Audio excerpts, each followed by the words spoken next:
Assalamualaikum warahmatullahi wabarakatuh.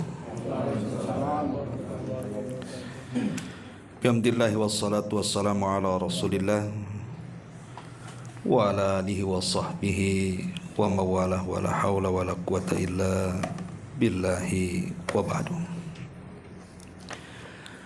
Baik, kita lanjutkan kajian kita, masih membahas fikih Asmaul Husna.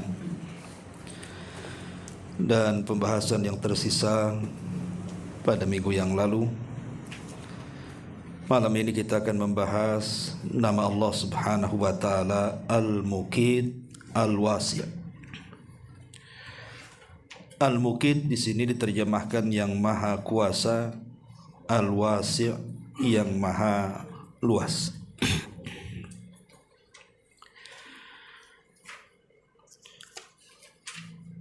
Perhatikan pada halaman ke-265-nya. Al-Muqit disebutkan di dalam Al-Quranul Karim, tepat pada surah An-Nisa ayat 85. Man yashfa' syafa'atan hasanatan yakul lahu nasibun minha wa man yashfa' syafa'atan sayyi'atan yakun lahu kiflun minha wa kana Allahu ala kulli syai'in muqita. Barang siapa yang memberikan syafaat yang baik, niscaya ia akan memperoleh bagian pahala daripadanya. Dan barang siapa yang memberikan syafaat yang buruk, niscaya ia akan memikul bagian dosa daripadanya. Allah Maha Kuasa atas segala sesuatu.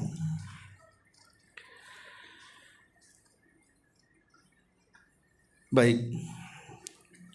Kemudian juga di sini juga pada firman-Nya surah An-Nisa ayat 85, wa kana Allahu ala kulli syai'in muqita. Allah Maha Kuasa atas segala sesuatu.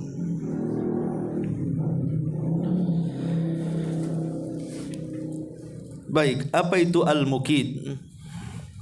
Dari nama satu di antara sekian nama-nama Allah Subhanahu wa taala. Ada beberapa makna yang disebutkan para ulama tentang nama Allah Al-Muqit ini. Yang pertama, Al-Muqit artinya Al-Qadiru ala kulli syai', mampu melakukan segalanya.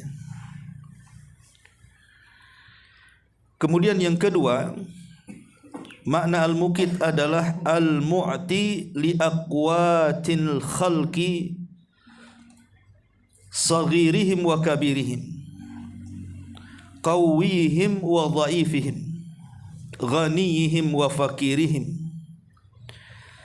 Jadi Al-Muqit adalah zat yang maha memberi makan seluruh makhluknya.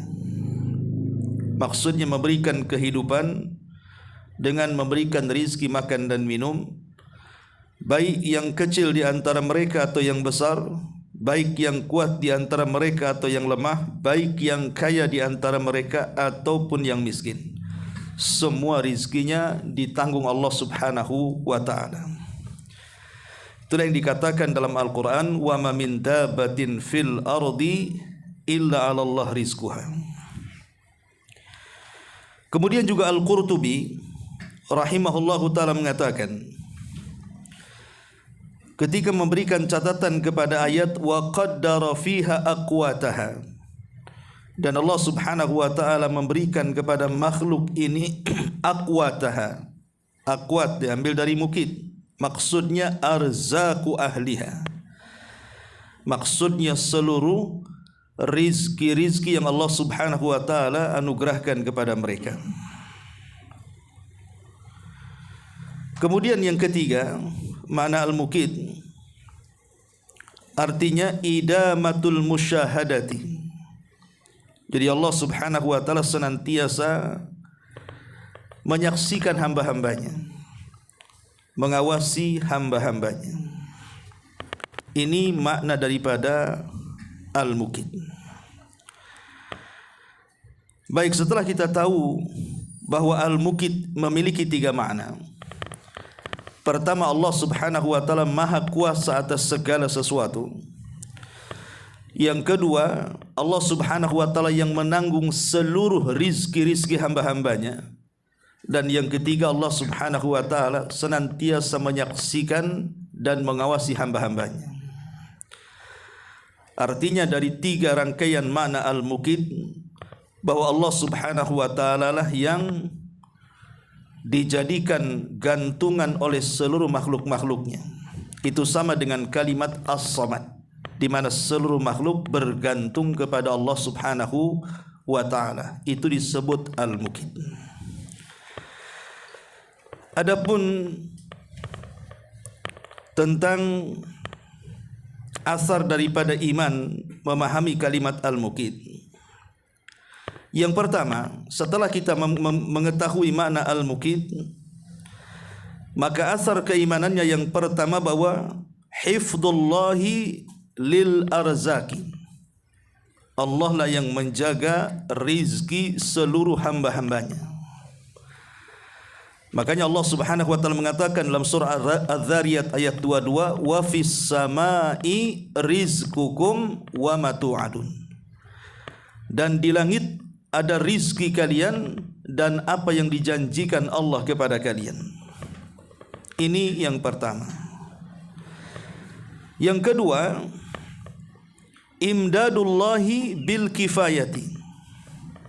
Selain Allah Subhanahu wa taala menjaga seluruh rizki hamba-hambanya, maka Allah Subhanahu wa taala pun senantiasa mencukupi dari rizki yang Allah anugerahkan kepada hamba-hambanya, di mana hamba itu tidak akan pernah terputus rizkinya. Bahkan rizki yang Allah Azza wa Jalla anugerahkan kepada hambanya tidak mungkin kurang sedikit pun. Makanya ada hadis Nabi SAW yang mengatakan Allah tidak mewafatkan seorang hamba melainkan Allah sempurnakan rizkinya. Kemudian yang ketiga, hifdzullahi lil ajsami wal anfusi. Bukan hanya memberikan kecukupan dari rizki kepada hamba-hambanya, Allah juga menjaga jasad-jasad dan jiwa-jiwa hamba-hambanya. Dengan cara apa? Ya tadi, dengan cara memberikan rizki sehingga kesehatan hamba itu terjaga. Dengan bisa makan, bisa minum, punya tempat tinggal, punya kendaraan, maka badan ini tidak susah. Coba bayangkan kalau seandainya kita ingat umat ataupun era-era dahulu penjajahan kan. Banyak orang yang kelaparan, banyak orang yang sakit, macam-macam penyakit muncul. Ya. Tapi Allah Subhanahu wa taala tidak membiarkan hambanya tidak sehat. Dengan rizki itulah kemudian Allah jaga jasad-jasad dan jiwa-jiwa hambanya. Kemudian yang keempat, tauzi'ullahi lirizki bihikmatin. Allah Subhanahu wa taala ketika membagi-bagi rizki itu tidak sama rata. Ya, ada yang kaya, ada yang miskin, ada yang susah, ada yang senang, kadang susah, kadang senang, dan begitu seterusnya. Itu semua karena hikmah yang Allah Subhanahu wa taala miliki. Diketahui dan tidaknya hikmah itu urusan Allah. Kenapa Allah Subhanahu wa taala membagi rizki tidak rata dan berbeda-beda satu dengan yang lainnya? Tentu ada hikmah yang manusia kadang tahu, kadang tidak. Ini faedah daripada asar keimanan dari nama Allah Al-Muqit. Lalu bagaimana caranya kita beribadah kepada Allah Subhanahu wa taala dengan nama Allah Al-Muqit ini? Pertama, at-tawakkul 'ala Allah Azza wa Jalla.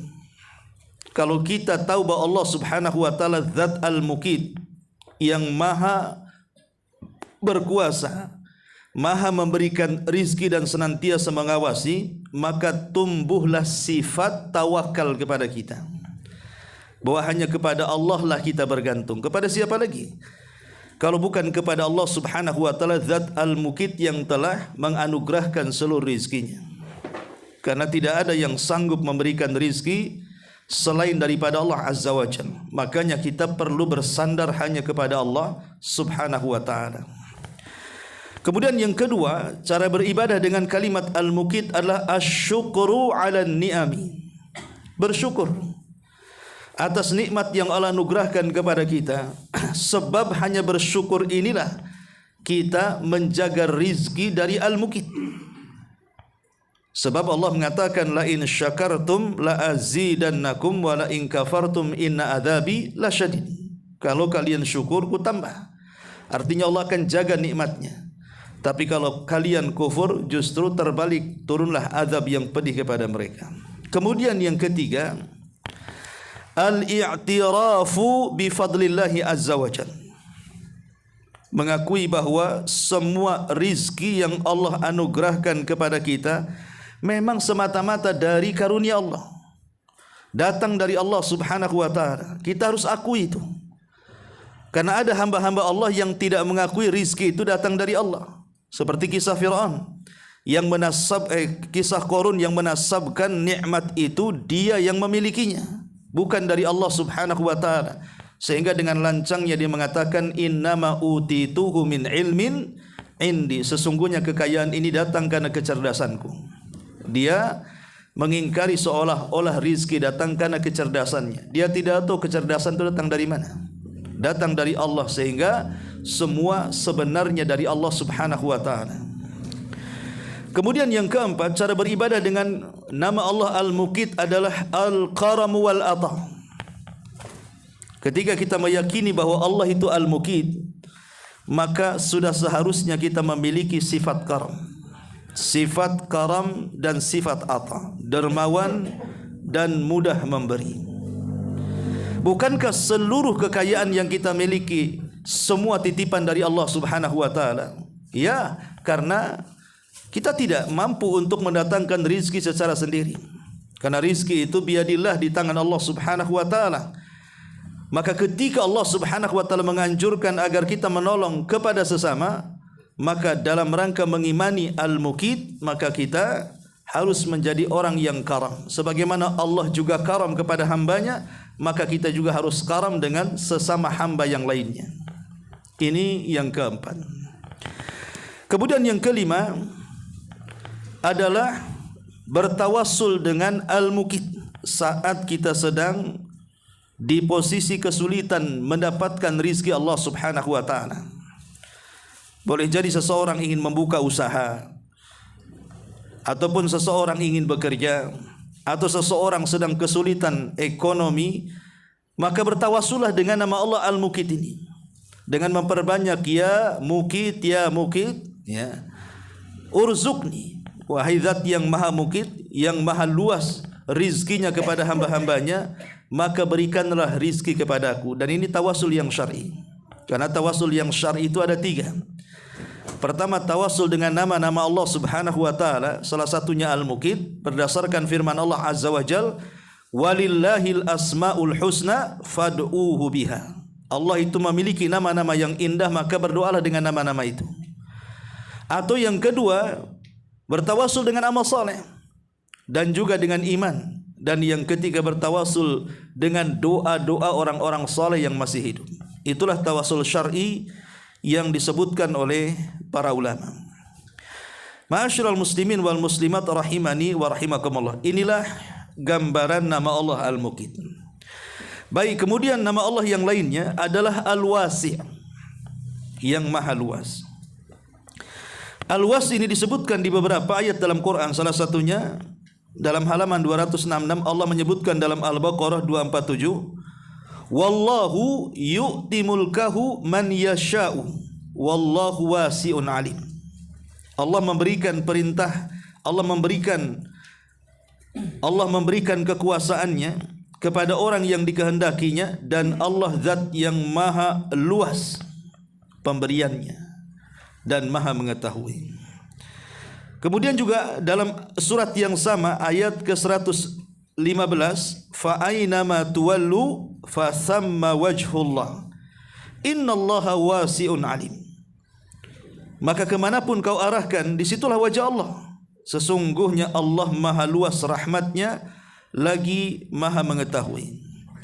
Kemudian juga disebutkan dalam surah Al-An'am 80, wasi'a rabbi kulla syai'in ilma afala tatadhakkarun. Ilmu Tuhanku meliputi segala sesuatu, tidakkah kamu dapat mengambil pelajaran? Dan Allah juga mengatakan dalam surah Taha 98, innama ilahukumullahu alladzi la ilaha illahu wasi'a kulla syai'in ilma. Sesungguhnya ilahmu hanyalah Allah yang tidak ada ilah yang berhak disembah kecuali Dia. Pengetahuannya meliputi atau luas kepada segala sesuatu. Dan banyak lagi ayat-ayat yang menjelaskan tentang nama Allah Subhanahu wa taala Al-Wasi'. Baik, apa itu Al-Wasi'? Ma'asyiral muslimin wal muslimat rahimani wa rahimakumullah. Al-Imam Al-Khattabi rahimahullahu ta'ala mengatakan wasi' atau al-wasi', nama Allah al-wasi' adalah al-ghani alladhi wasi'a ghinahu mafaqira ibadihi wa wasi'a rizqahu jami'a khalqihi. Al-wasi' adalah zat yang maha kaya, di mana kekayaannya bisa memberikan, di mana kekayaannya bisa menuntaskan seluruh hajat-hajat hambanya. Dan Al-Wasi juga adalah yang luas rizkinya, mencakup seluruh makhluk-makhluknya. Kemudian juga Al-Imam At-Tabari mengatakan juga Al-Wasi artinya yasi'u khalquhu kulluhum bil kifayati wal ittisali wal judi wat tadbir. Artinya Allah Subhanahu wa taala meliputi hamba-hambanya, makhluk-makhluknya, dengan cara mencukupi mereka, kemudian memberikan kekayaannya kepada mereka dan mengatur mereka, mengatur hamba-hambanya. Artinya bahwa di sini secara umum kalimat Al-Wasi adalah Allah yang maha kaya, kaya atas segala sesuatu, di mana kita sebagai hambanya makhluk yang fakir yang berhajat kepada zat yang maha kaya. Lalu apa saja kekayaan Allah Subhanahu wa taala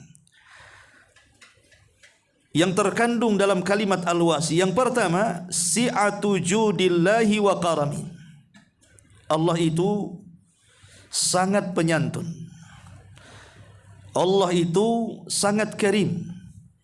Orang zatnya senantiasa memberikan makhluk-makhluknya dengan keluasan kekayaannya, maka Dia sanggup memberikan seluruh hajat makhluknya. Sampai dalam hadis kursi, apa yang diberikan kepada makhluknya dari kalangan jin dan manusia itu hanya seperti tetesan yang di ujung jarum yang dicelupkan di tengah-tengah air lautan. Jadi lautan itu semua kekayaan Allah. Kemudian jarum yang dicelupkan di lautan, kemudian di ujungnya ada tetesan, satu tetes itulah cukup untuk memberikan hajat seluruh makhluk yang berakal di dunia, baik manusia atau jinnya. Ini yang pertama. Maksudnya Allah itu luas karamnya kepada hamba-hambanya. Kemudian yang kedua, si'atu ilmillah. Allah juga luas pengetahuannya. Allah juga luas pengetahuannya, sebagaimana tadi disinggung, sebagaimana yang dikatakan Nabi Khidir kepada siapa? Kepada Musa, dan mengatakan, wahai Musa, kalau ilmu kita digabung, itu tidak lebih daripada tegukan air dari lautan yang diminum seekor burung laut. Jadi lautan itu ilmu Allah, sementara ilmu makhluk itu bagikan tegukan dari lautan, menunjukkan bahwa pengetahuan Allah itu sangat luas sekali. Kemudian yang ketiga, si'atu rahmatillahi wa maghfirah. Selain daripada luas juga ilmunya, luas juga rahmat dan ampunannya. Allah Subhanahu wa taala sangat luas rahmat dan ampunannya. Bahkan ampunan Allah dan rahmatnya jauh lebih luas dibandingkan azabnya. Makanya ada hadis yang mengatakan, inna rahmati wasi'at ghadabi. Sesungguhnya rahmatku melebihi jangkauan daripada kemurkaanku. Yang keempat, si'atu khalqillahi wa sun'i.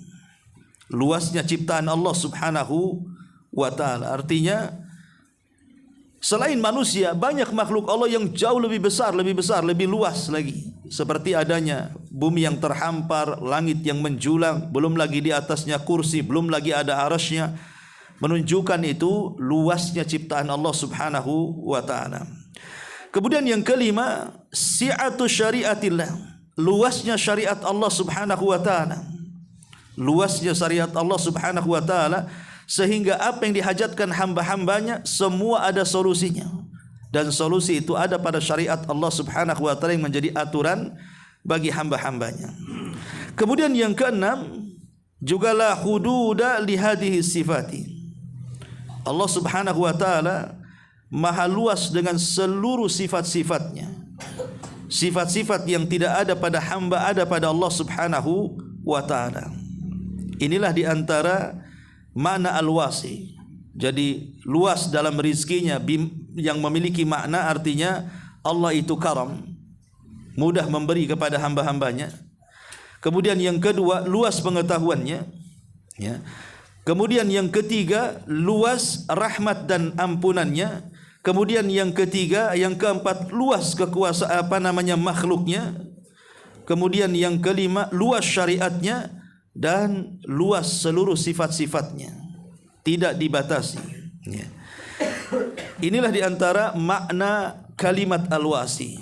Tapi kalau kita perhatikan antara dua makna al-mukit dengan al-wasi ini ada kesesuaian. Apa kesesuaiannya? Di mana Allah Subhanahu wa taala maha kuasa atas segala sesuatu dan maha kaya, sehingga seluruh hajat-hajat makhluknya bisa diberikan oleh Allah Subhanahu wa taala. Atau dengan kata lain, bahwa al-mukit dan al-wasi itu zat yang menanggung seluruh rizki hamba-hambanya.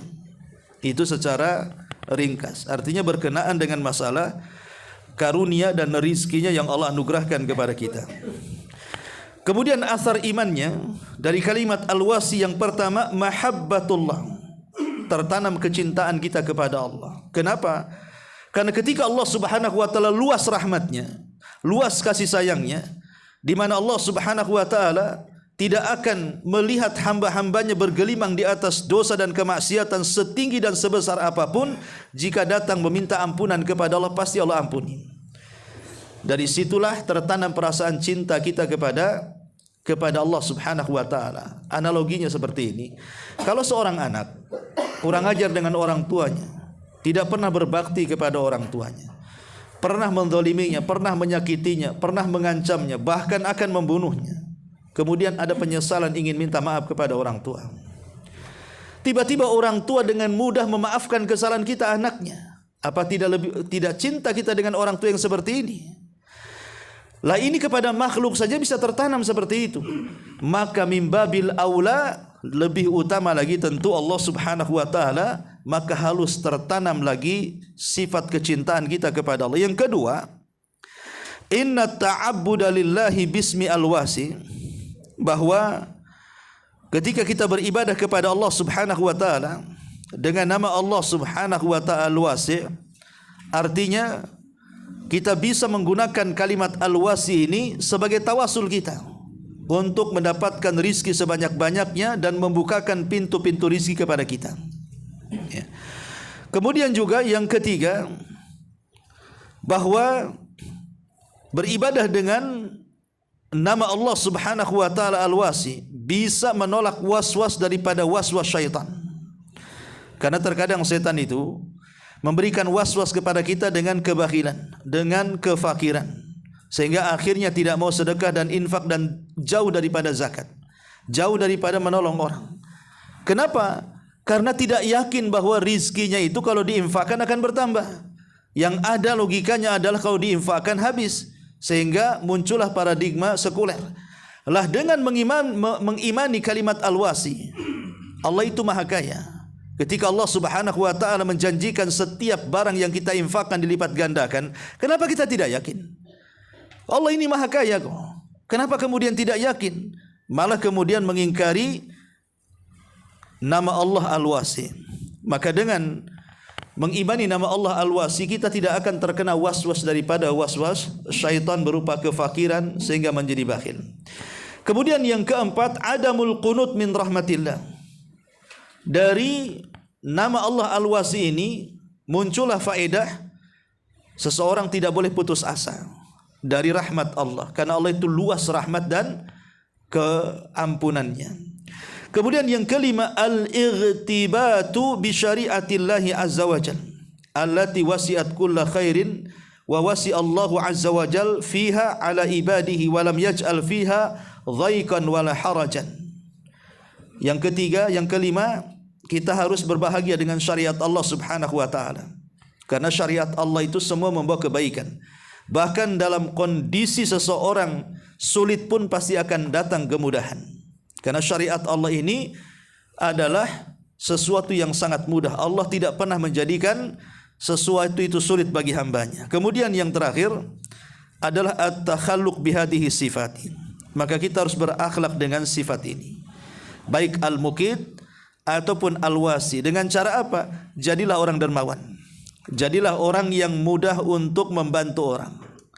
Itu di antara faedah daripada kalimat al-wasi dan juga al-muqit. Baik, ya, untuk meluaskan pembahasan kita. Ma'asyiral muslimin wal muslimat rahimani wa rahimakumullah. Kita tahu bahwa rizki yang ada di tangan kita ini, sebutkan rizkinya apa saja. Baik rizki hissi ataupun ma'nawi.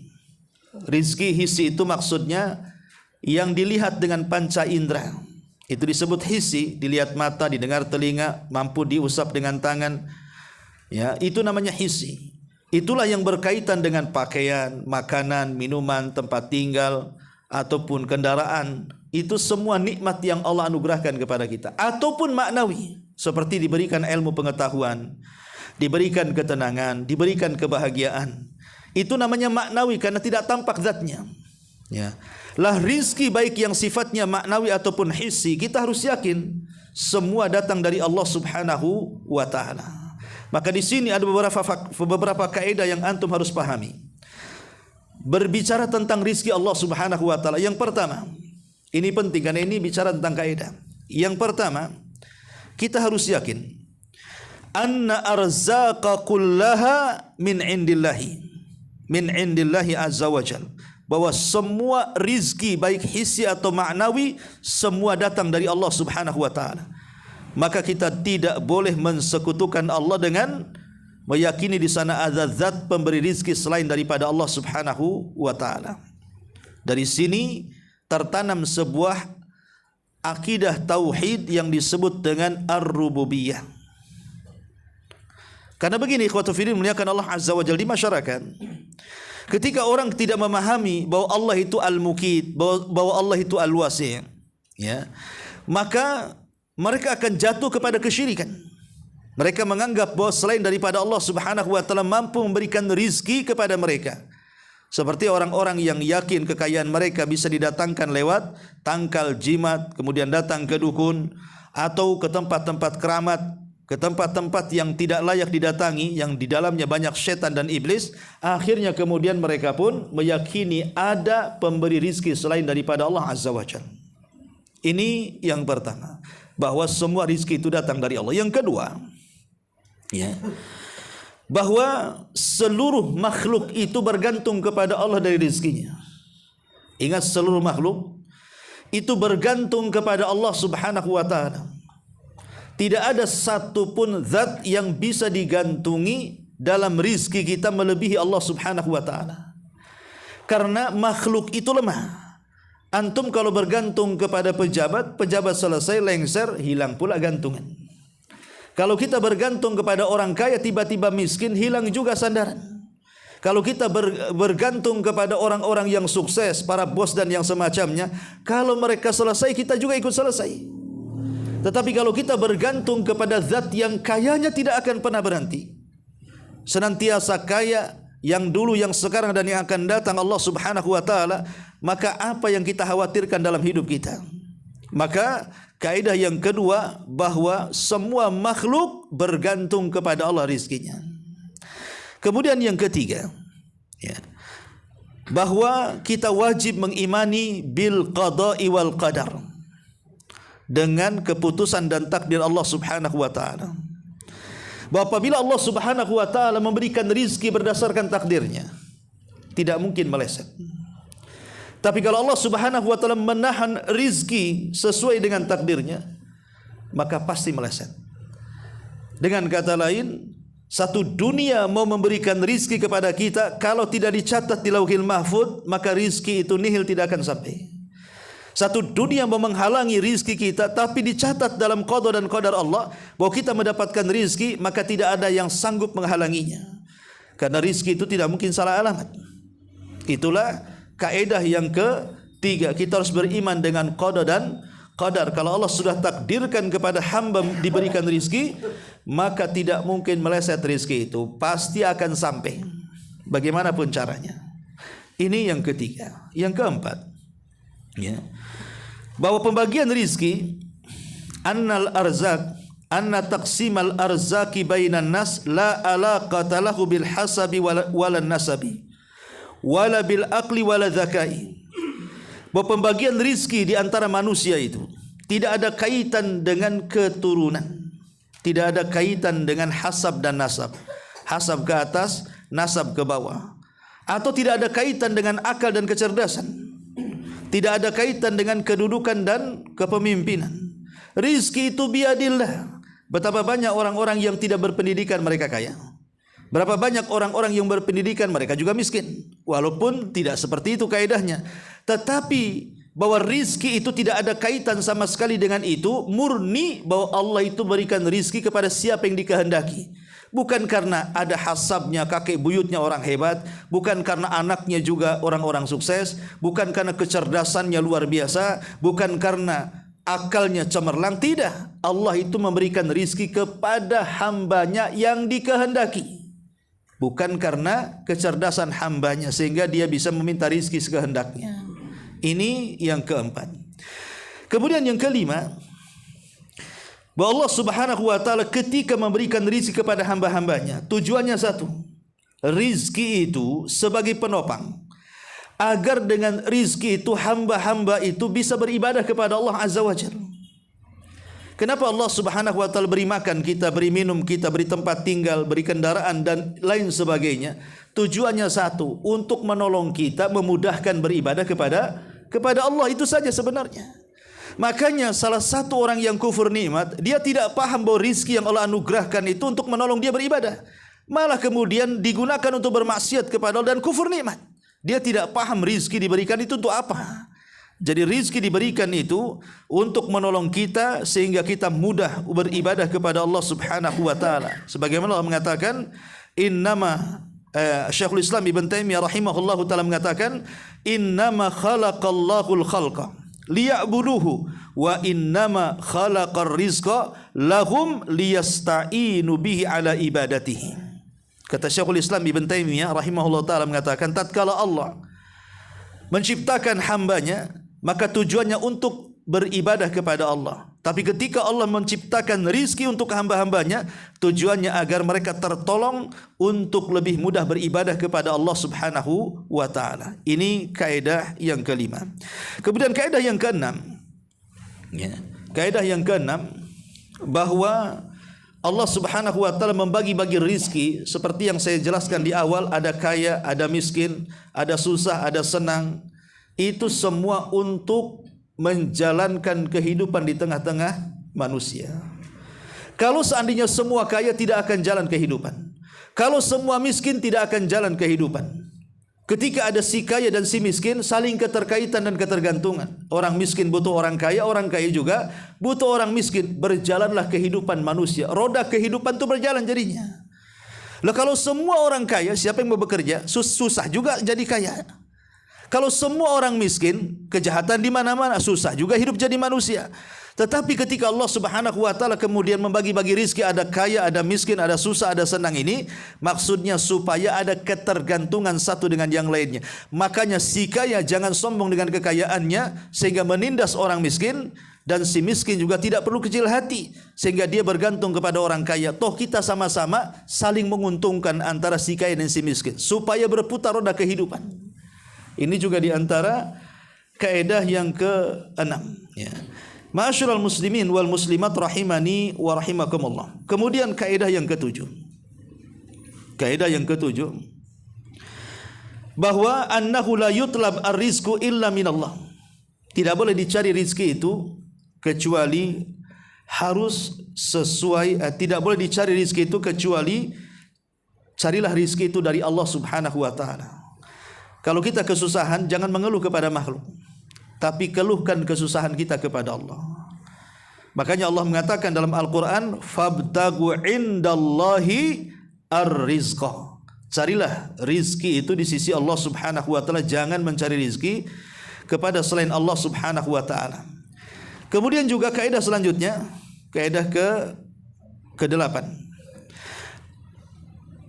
Inna ata Allah lil abdi, sesungguhnya pemberian Allah Subhanahu wa taala kepada hamba, la yadullu ala mahabbatihi lahu wa la ridahu, tidak menunjukkan bentuk kecintaan Allah kepada hambanya dan bukan pula dalam bentuk ridha Allah kepada hambanya. Jadi kalau seandainya ada orang kaya, jangan merasa kaya kemudian mengatakan mungkin Allah lagi senang dengan saya, makanya Allah kasih semuanya kepada saya. Ataupun orang miskin menganggap mungkin Allah lagi benci dengan saya karena semua pintu rezeki tertutup kepada saya. Tidak. Kekayaan itu bukan tanda sayang, kemiskinan juga bukan tanda hina. Tetapi kalau sampai kemudian seseorang diberikan kekayaan kepada Allah Subhanahu wa taala karena ilmu yang ia memilikinya, kemudian dia jalankan kekayaan itu sesuai dengan kehendak Allah, ya boleh jadi kekayaan itu justru menciptakan rasa cinta Allah kepada kita. Tapi kalau seandainya Allah berikan kekayaan, dia tidak pernah beribadah kepada Allah, tapi Allah masih saja jejeli kekayaan itu, masih diberikan juga kekayaan itu, maka ulama mengistilahkan itu disebut dengan istidraj namanya. Istidraj itu sengaja Allah berikan kesehatan, sengaja Allah berikan umur panjang, sengaja Allah limpahkan kekayaan, padahal mereka di atas kemaksiatan. Untuk apa tujuannya? Istidraj. Sebagian para ulama mengatakan hikmahnya kenapa kemudian Allah memberikan istidraj kepada hamba-hambanya. Satu, memberikan kesempatan tobat. Tobat atau tidak, ya. Yang kedua, supaya dilipat gandakan dosanya. Yang ketiga, supaya mereka pada hari kiamat menyesalinya. Lah ini istidraj, ini bahaya. Makanya sebenarnya kalau seandainya Allah berikan kekayaan kepada kita, padahal kita tidak sholat, tidak puasa, tidak zakat, tidak ada ibadah, harusnya kita takut. Kok Allah masih sayang dengan saya? Padahal saya tidak ibadah, harusnya takut. Jangan-jangan ini ujian dalam bentuk istidraj gitu maksudnya. Karena ada ayat yang mengatakan hatta idza farihu bima utu akhadnahum baghtatan fa idahum mublisun. Apabila mereka sudah senang di atas karunia yang Allah anugerahkan kepada mereka, tiba-tiba datang azab kepada mereka, barulah mereka menyadari semuanya. Dari sini kita tahu bahwa jangan sampai istidraj ini lupa kepada Allah sehingga kita mati justru sedang diuji oleh Allah Subhanahu wa taala dengan azab. Ini di antara kaidah seputar rizki. Kemudian pembahasan yang terakhir, tentu walaupun kita yakin Allah itu Al-Muqit, zat yang memberikan rizki kepada hamba-hambanya, dan Al-Wasi yang luas rizkinya kepada hamba-hambanya, tetapi bukan berarti kemudian kita hanya bersandar kepada takdir. Tidak, di sana ada asbab mencari rizki. Lalu apa saja sebab supaya kita itu mendapatkan rizki dan bertambah rizki kita? Pertama, perbanyak istighfar dan juga taubat. Di masa Nabi Nuh alaihi salatu wassalam, Nuh dan kaumnya mengalami paceklik hebat, kekeringan di mana-mana. Maka Nabi Nuh kemudian menasihati kaumnya dan mengatakan faqul tastaghfiru rabbakum innahu kana ghaffara yursilis samaa 'alaikum midrara wa yumdidkum bi amwali wa banin wa yaj'al lakum jannati wa yaj'al lakum anhara. Nuh mengumpulkan kaumnya dan mengatakan, wahai kaumku, kata Nuh, faqul tastaghfiru, ku katakan banyak-banyaklah istighfar kepada Allah Subhanahu wa taala Rabb kalian, karena Dia zat yang Maha Pengampun. Kalau kalian banyak istighfar, Nuh mengatakan yursilis sama alaikum midrara, Allah akan hujani kalian dengan deras. Cukup sampai di situ? Tidak. Wa yumdidkum bi amwali wa banin, Allah banyakkan kekayaan dan anak-anak kalian. Cukup sampai di sini? Tidak. Wa yaj'al lakum jannati wa yaj'al lakum anhar. Allah suburkan hutan-hutan kalian, Allah aliri sungai dan lautan-lautan kalian. Menunjukkan apa? Bahwa Nuh memberikan solusi kalau kita ingin dimudahkan rezekinya, perbanyak istighfar dan taubat. Yang kedua, bertawakal kepada Allah. Sandarkan semua kepada Allah Subhanahu wa taala. Karena ada di antara kita ini, sering saya contohkan, orang bekerja di perusahaan, kemudian perusahaan mengumumkan akan terjadi PHK. Belum tertulis nama siapa orang di PHK, terkadang kiamat sugra sudah datang kepada kita. Jangan-jangan saya, bagaimana kalau saya dipecat? Bagaimana kalau saya dikeluarkan? Dia tidak yakin dengan Allah. Seolah-olah rizkinya ada di perusahaan, padahal di luar perusahaan itu jauh lebih luas lagi rizkinya. Lah itu karena tidak adanya tawakal kepada Allah Azza wa Jalla. Ingat, kalau seandainya ada orang yang dikeluarkan dari perusahaan padahal dia sudah bekerja dengan baik, harusnya dia berhusnudzon kepada Allah. Boleh jadi Allah sedang menyiapkan skenario yang kita tidak tahu. Mungkin di luar sana jauh lebih baik rezekinya dibandingkan di dalam perusahaan. Harusnya berhusnudzon seperti itu. Itulah bentuk tawakal kita kepada Allah, yang dengan itu kita bisa dimudahkan untuk mendapatkan rezeki.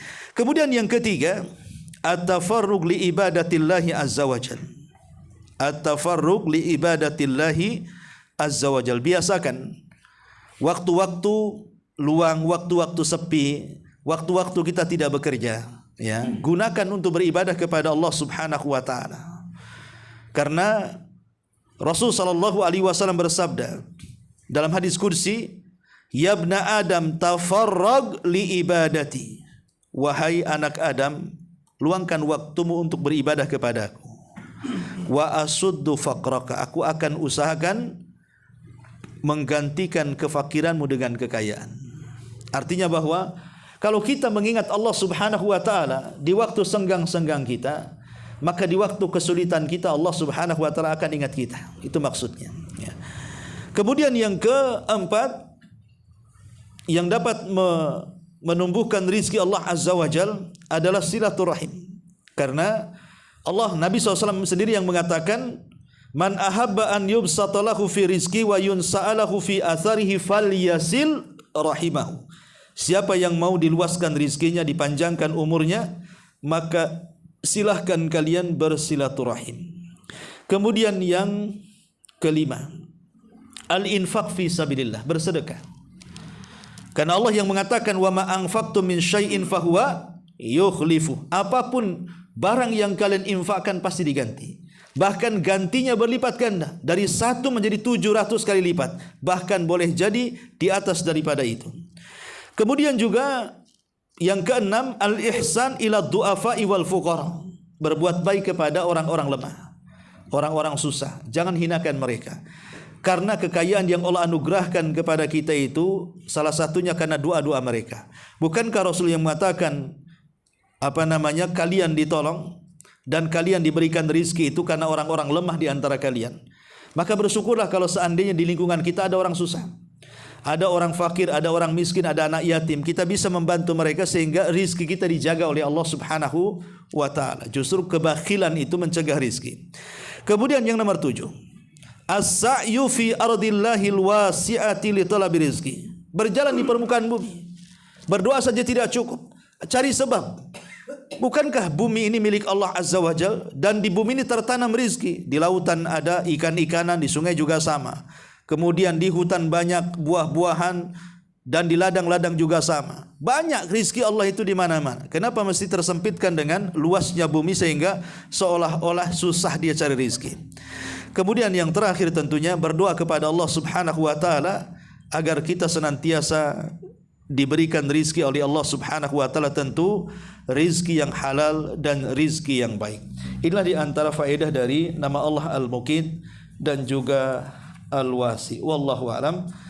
Sebelum saya tutup, silahkan kalau ada yang bertanya.